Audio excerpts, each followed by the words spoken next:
అందరికీ నమస్కారం. Welcome to Telugu bulletin. HYDRAA పరిస్థితి ఏంటి? కొనసాగుతుందా లేదా ఆగిపోతుందా? అనుమతులు ఉన్నా లేకున్నా నివాస గృహాల జోలికి హైడ్రా వెళ్ళదు. ఇకపై ఆక్రమణలు చేస్తే మాత్రం హైడ్రా కఠినంగా వ్యవహరిస్తుంది అంటూ హైడ్రా కమిషనర్ ఏవి రంగనాథ్ పేర్కొన్నారు. అయితే హైడ్రా ఏర్పడిన నాటి నుంచి ఇప్పటి వరకు 8 చెరువులు, 12 పార్కులను హైడ్రా కాపాడిందని రంగనాథ్ అయితే చెప్పారు. ఇక 200 ఎకరాల ప్రభుత్వ భూమిని స్వాధీనం చేసుకున్నామని చెప్పారు.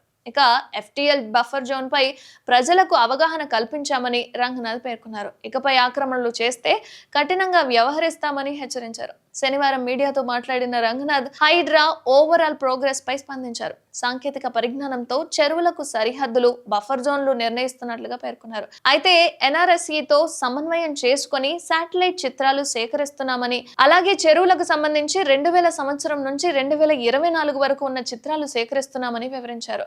ఇక ఎఫ్టీఎల్ కు సంబంధించి పారదర్శకంగా శాస్త్రీయంగా మార్కింగ్ అనేది చేయబోతున్నట్లుగా, ఇక నాలాలకు సంబంధించి కూడా కిర్లోస్కర్ తో సమన్వయం చేసుకుంటున్నట్లుగా వివరించారు. అదో కంపెనీ. ఇప్పటి వరకు హైడ్రాకు 5800 ఫిర్యాదులు అనేవి వచ్చినట్లుగా రంగనాథ్ తెలిపారు. ఇక మున్సిపాలిటీల్లో అనధికార నిర్మాణాలపై ఎక్కువ ఫిర్యాదులు వస్తున్నాయని చెప్పారు. ఇక హైడ్రా చర్యల వల్ల ప్రజల్లో అనధికార నిర్మాణాలపై ఒక అవగాహన అనేది వచ్చిందని రంగనాథ్ అయితే చెప్తున్నారు. ఇక ఎఫ్టీఎల్ అంటే ఏంటి, అలాగే బఫర్ జోన్ అంటే ఏంటి, ఎక్కడ నిర్మాణాలు చేసుకుంటే మంచిది, భూములు ఎక్కడ కొనాలి అన్న క్లారిటీ అనేది ప్రజల్లో వచ్చిందని, కొందరు కావాలనే హైడ్రాపై తప్పుడు ప్రచారం చేస్తున్నట్లుగా రంగనాథ్ పేర్కొన్నారు. అసలు హైడ్రా మీద మీ అభిప్రాయం ఏంటి? ఇది తీసుకురావడం అనేది లాభమా నష్టమా?